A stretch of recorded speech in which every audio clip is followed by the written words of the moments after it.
Hello students, let's begin today's lesson from Social Science, the Earth, our Habitat, Geography from class 6th. Lesson 4, Maps.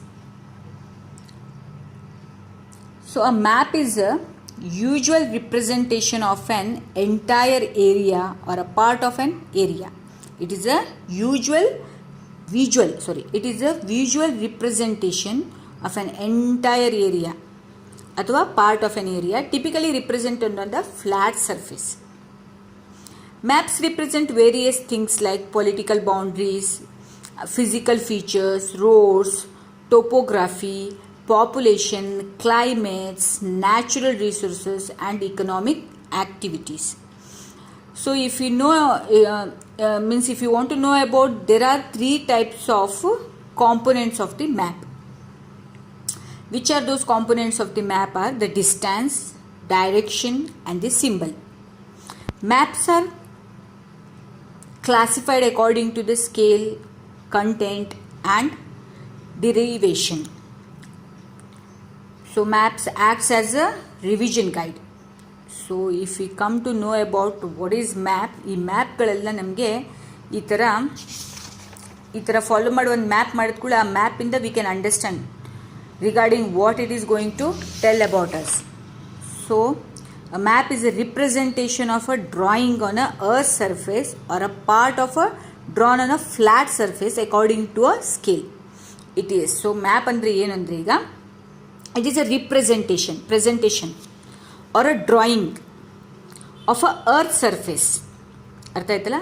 Map is a presentation ಅಥವಾ drawing ಮಾಡೋದು on a earth of the earth surface or a part of it drawn on a flat surface according to the scale. ಅರ್ತಿನ ಬಗ್ಗೆ represent ಮಾಡೋದು map ಆಗಿರ್ತದೆ. ಇದು drawing flat ಆದರೂ ಆಗ್ಬೋದು, ಅಂದರೆ ಏನು ಹೇಳ್ತಾರೆ ಫ್ಲ್ಯಾಟ್ ಸರ್ಫೇಸಲ್ಲಾದರೂ ಆಗ್ಬೋದು, ಅಥವಾ ನಿಮ್ಮದು ಪ್ರೆಸೆಂಟೇಷನ್ ಆದರೂ ಆಗ್ಬೋದು. But there should be on scale. Map ಇಷ್ಟರಲ್ಲೇ ಆಗಿರ್ತಲ್ಲ, ಆ ಸ್ಕೇಲ್ ಇಟ್ಕೊಂಡು ಮಾಡೋದಿರ್ತದೆ. So next, if we come to know about the atlas, when the maps are put together to get an atlas, ಎಲ್ಲ ಮ್ಯಾಪ್ಸನ್ನು ಪುಟ್ ಟುಗೆದರ್ ಒಂದು ಕಡೆ ಇಟ್ಟಿದಾಗ ಅದನ್ನು ಅಟ್ಲಸ್ ಅಂತ ಹೇಳ್ತೀವಿ. ಸೊ ಅಟ್ಲಾಸಸ್ ಏನಾಗಿರ್ತದೆ, they are of various size measurements drawn on the different scales.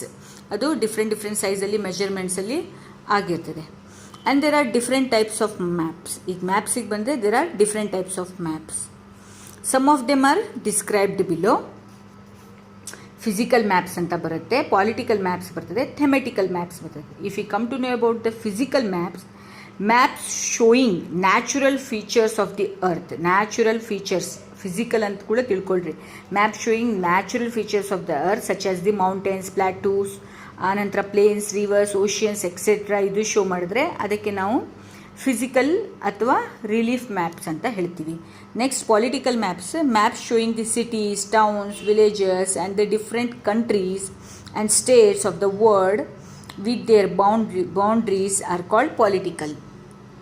ಮತ್ತೊಮ್ಮೆ ಹೇಳ್ತೀನಿ, physical ನಿಮಗೆ ಮೌಂಟೇನ್ಸ್, ಪ್ಲಾಟೂಸ್, ಪ್ಲೇನ್ಸ್, ರಿವರ್ಸ್ ತೋರಿಸುತ್ತೆ. ಪೊಲಿಟಿಕಲ್ ನಿಮಗೆ cities, towns, village, different countries ತೋರಿಸುತ್ತೆ. Next thematical some maps focus on the specific information ಬಗ್ಗೆ ಹೇಳುತ್ತೆ. ಯಾವುದು specific information ಅಂದರೆ such as road map, rainfall, okay, road maps, rainfall. ಆನಂತರ map showing distribution of the forest ಹೇಗಿದೆ ಅಂದ್ಕೊಂಡು ಹೇಳೋದು. ಆನಂತರ ಇಂಡಸ್ಟ್ರೀಸ್ ಬಗ್ಗೆ ಹೇಳೋದು. This is known as thematical map. So ನಾವು if you come to know about the distance, a scale is a ratio between the actual distance and the ground of the distance shown in the map. ಈಗ scale ಅಂತ ನಾವು ತೊಗೊಂಡಿರ್ತೀವಿ. It is a ratio between the actual distance ಎಷ್ಟಿದೆ, ಆನಂತರ on the ground and the distance shown in the map. ಈಗ ಗ್ರೌಂಡಿಂದ ಎಷ್ಟು distance ಇದೆ ಅದನ್ನಾದರೂ ಈ ಮ್ಯಾಪಲ್ಲಿ ತೆಗೆಯೋಣ ಅಂದರೆ ಆಗಲ್ಲ. ಸೊ ನಾವು ಸ್ಕೇಲ್ ಇಟ್ಟಿರ್ತೀವಿ. ಆ ಸ್ಕೇಲ್ ಅಂದರೆ 10 kilometers is equal to 1 centimeter. ಆ ಥರ ಸ್ಕೇಲ್ ಇಟ್ಕೊಂಡು ನಾವು ಡ್ರಾ ಮಾಡ್ಬೋದು ಈಸಿಯಾಗಿ ಇನ್ ದ ಪೇಪರ್ ಅಥವಾ ಯಾವುದ್ರಲ್ಲಾದರೂ. So scale is very important on a very map. ನೀವು ಇದು ಮಾಡಬೇಕಿದ್ರೆ ಏನು ಹೇಳ್ತಾರೆ, ಗ್ರಾಫ್ ಮಾಡಬೇಕಿದ್ರೂ scale very important. So scale is very important on any map. if you know the scale you will be able to calculate the distance between the two places on the map. ನಿಮಗೆ scale ಗೊತ್ತಾದರೆ ಎಷ್ಟು kilometre ಏನು ಅಂತ ನೀಟಾಗಿ, ಈಗ 500 ಕಿಲೋಮೀಟರ್ಗೆ 5 centimetre ಅಂತ scale ಕೊಟ್ಟರೆ ನೀವು ಎಷ್ಟು ಅಂತ ಈಸಿಯಾಗಿ ಕ್ಯಾಲ್ಕುಲೇಷನ್ ಮಾಡ್ಬೋದು ಆ ಸೆಂಟಿಮೀಟರ್ ಮ್ಯಾಪ್ನಲ್ಲಿ. So will be able to calculate the distance between the two places on a map. Very large areas like the continents and the countries are to be shown on a paper. ಈಗ countries ಮತ್ತು continents ಎಲ್ಲ ಪೇಪರಲ್ಲಿ show ಮಾಡಬೇಕಂದ್ರೆ ಅದಕ್ಕೆ scale ಬೇಕೇ ಬೇಕಾಗುತ್ತೆ. So it is called the small scale map. Countries ಮತ್ತು continents ಏನಾದರೂ ಡ್ರಾ ಮಾಡಬೇಕಿದ್ರೆ ಅದಕ್ಕೆ ನಾವೇನು ಮಾಡ್ತೀವಿ, ಸ್ಮಾಲ್ ಸ್ಕೇಲ್ ಮ್ಯಾಪ್ ಅಂತ ಹೇಳ್ತೀವಿ. When a small area like your village or a town or shown in the paper, we use the large scale, that is 5 centimeter. It is called the large scale map. ಬರೇ ಪೇಪರಲ್ಲಿ ಒಂದು country continent ಮಾಡಬೇಕಿದ್ರೆ small scale map use ಮಾಡ್ತೀವಿ. ಈಗ ಒಂದ್ರ ಬಗ್ಗೆ village ಮತ್ತು town ಬಗ್ಗೆ ಪೇಪರಲ್ಲಿ ಏನಾದರೂ ಶೋ ಮಾಡಬೇಕಿದ್ರೆ we use the large scale map. Next, if you come to know about the direction, there are 4 major directions: north, south, east, west. ಎಲ್ಲರಿಗೂ ಗೊತ್ತಿದೆ 4 major directions are north, south, east, west, and they are classified on a cardinal points. Other 4 intermediate directions are north east, ಅಂದರೆ north east, south west, north west, ಅಂದರೆ ಆಗ್ನೇಯ, ಈಶಾನ್ಯ ಅಂತ ಬರುತ್ತಲ್ಲ ಅದು. So north, south, east, West, ಪೂರ್ವ, ಪಶ್ಚಿಮ, ಉತ್ತರ, ದಕ್ಷಿಣ. ಆನಂತರ ನಾರ್ತ್ ಈಸ್ಟ್, ಸೌತ್ ಈಸ್ಟ್ ಇದೆಲ್ಲ ಈಶಾನ್ಯ, ಆಗ್ನೇಯ, ವಾಯುವ್ಯ, ನೈಋತ್ಯ ಅಂತ ಬರುತ್ತಲ್ಲ ಅದು. ಇದು 4 ಆಗುತ್ತೆ, 8 ಆಗುತ್ತೆ ಅವಾಗ. So we can find out the directions of a place with the help of the compass. ಈ ಕಂಪಾಸ್ ತೊಗೊಂಡು ನೀವು ಜಾಗಕ್ಕೆ ಹೋದರೆ ನಿಮಗೆ ಎಲ್ಲ ಡೈರೆಕ್ಷನ್ಸು ತೋರಿಸುತ್ತದು. ನಾರ್ತಲ್ಲಿ ಯಾವುದು ನಾರ್ತ್ ಫೈಂಡ್ ಔಟ್ ಮಾಡಿಬಿಟ್ರೆ ನಿಮಗೆ ಬಾಕಿದೆಲ್ಲ ಫೈಂಡ್ ಔಟ್ ಮಾಡೋದು ಈಸಿ ಆಗುತ್ತೆ with the help of the compass. It is an instrument use to find the main directions. Find out the main direction find out ಮಾಡೋಕ್ಕೆ ಇದು ಯೂಸ್ ಮಾಡ್ತಾರೆ. It's magnetic needle always points towards the north south direction. ಇದು magnetic needle ಇದೆಯಲ್ಲ, ನಿಮಗೆ ಒಂದು ಖಾಲಿ ಪ್ಲೇಸಲ್ಲಿ north ಯಾವುದು ಅಂತ ಹೇಳಿದ್ರೆ ಇದು ಕರೆಕ್ಟ್ ನಾರ್ತ್ ಸೌತಿಗೆ ತೋರಿಸುತ್ತೆ. ನಾರ್ತ್ ಸೌತ್ ಫೈಂಡ್ ಔಟ್ ಮಾಡಿದ್ಕೊಳ್ಳಿ ನಿಮಗೆ ಈಸ್ಟ್ ವೆಸ್ಟ್ ಫೈಂಡ್ ಔಟ್ ಮಾಡೋದು ಈಸಿ ಆಗುತ್ತೆ. Next, if we come to know about the symbols, it is the third important component of a map. It is not possible to draw on a map the actual shape and size of the different features such as buildings, roads, etc. ಒಂದು map ಮಾಡಬೇಕಂದ್ರೆ ಎಲ್ಲ buildings, roads ಎಲ್ಲ ನೀಟಾಗಿ ಮಾಡಬೇಕಂದ್ರೆ ಆಗಲ್ಲ. So they are shown in using the certain letters, shades, colours, pictures and the lines. ಅದಕ್ಕೆ ನಾವೇನು ಮಾಡ್ತೀವಿ, ಸಿಂಬಲ್ಸ್ ಥರ ಯೂಸ್ ಮಾಡ್ತೀವಿ, ಸ್ವಲ್ಪ ಕಲರ್ ಯೂಸ್ ಮಾಡ್ತೀವಿ, ಆನಂತರ ಲೈನ್ಸ್ ಯೂಸ್ ಮಾಡ್ತೀವಿ. ಅದರಿಂದ ನಾವಿದು ಫೈಂಡ್ ಔಟ್ ಮಾಡ್ಬೋದು, ಇದು ರೋಡೋ ಅಥವಾ ಈಗ ರೈಲ್ವೆ ಗೇಟೋ ಆ ಥರ ಅಂತ. So these symbols give a lot of information in a limited space. ಆ ಲಿಮಿಟೆಡ್ ಸ್ಪೇಸಿಗೆ ಲಾಟ್ ಆಫ್ ಇನ್ಫಾರ್ಮೇಷನ್ ಕೊಡುತ್ತೆ ಇದು limited space. Maps have a universal language that can be understood by all.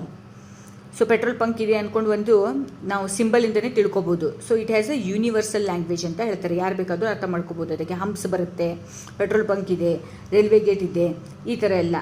ಆನಂತರ ಡೈರೆಕ್ಷನ್ಸ್, ಕರ್ವ್ಸ್, ರೈಟ್ ಹೋಗೋದು, left ಹೋಗೋದು, ಈ ಥರ. So map have the universal language that can be understood by all. There is an international agreement regarding the use of the symbol. These are called conventional symbols. ಏನು ಹೇಳ್ತಾರೆ, there is an international agreement ಇದೆ regarding the use of the symbols. ಅದಕ್ಕೆ ನಾವು conventional symbols ಅಂತ ಹೇಳ್ತೀವಿ. So various colors are used for the same purpose. For example, generally blue is used for showing the water bodies. Blue color ನಿಮಗೆ water bodies, water, river, well, tank, canal ಈ ಥರದ್ದು use ಮಾಡೋಕ್ಕೆ. Well ಅಂದ್ಕೊಳ್ಳಿ ಈ ಥರ ಬರ್ತದೆ, river ಅಂದ್ಕೊಳ್ಳಿ ಹರಿದೋಗೋದನ್ನ ತೋರಿಸ್ತಾರೆ, ಇದು ಟ್ಯಾಂಕ್ ಥರ ತೋರಿಸ್ತದೆ. ನೆಕ್ಸ್ಟ್ ಇದು ಕ್ಯಾನಲ್, ನೆಕ್ಸ್ಟ್ ಬ್ರಿಡ್ಜ್, ಇದೆಲ್ಲ ನೋಡ್ರಿ ಬೌಂಡ್ರೀಸ್, ಇಂಟರ್ನ್ಯಾಷನಲ್ ಬೌಂಡ್ರಿ ಹಿಂಗಿರ್ತದೆ, ಸ್ಟೇಟ್ ಇದು, ಡಿಸ್ಟ್ರಿಕ್ಟ್ ಇದು. ಆನಂತರ ರೋಡ್ಸ್, ಮೆಟಲ್ಡ್ ರೋಡ್ಸ್, ಆನಂತರ ಅನ್ಮೆಟಲ್ಡ್ roads.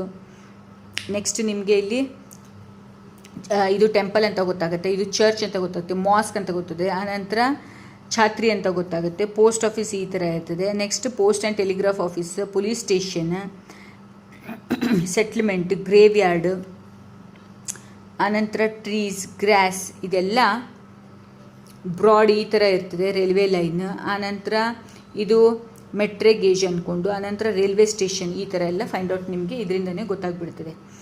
So various colors are used for the same purpose, and for example generally blue is used for showing the water bodies, brown for the mountain, brown color mountain ಅಂತ find out ಮಾಡ್ತೀವಿ, yellow for the plateau, yellowಗೆ ಪ್ರಸ್ಥಭೂಮಿಗಳಿಗೆ, and green for the use for the plains, northern plains ಆ ಥರ ಎಲ್ಲ greenery ತೋರಿಸ್ತಾರೆ. Next if you come to know about the sketches, a sketch is a drawing mainly based on the memory of the spot observation and not to the scale. Sometimes a rough drawing is required for the area to tell where a particular place is located with respect to the other places. Such through the rough drawing is drawn without the scale and called the sketch map.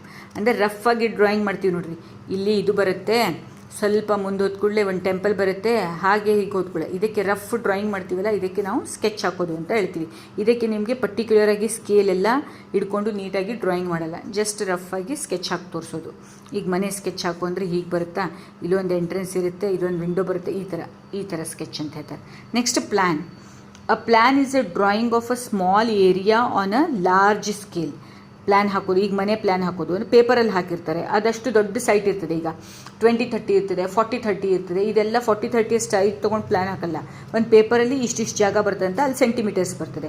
10x8 hall room ಇರುತ್ತೆ, 14x10 ಅಥವಾ 15x10 ಹಾಲ್ ಇರುತ್ತೆ, ಈ ಥರ ಅವರು ಪೂಜಾ room ಇಷ್ಟಿದೆ ಅದಕ್ಕೆಲ್ಲ ಹಾಕಿರ್ತಾರೆ, ಅದಕ್ಕೆ plan ಅಂತ. Drawing of a small area on a large scale. A large scale map gives a lot of information, but there are certain things which we may sometimes want to know.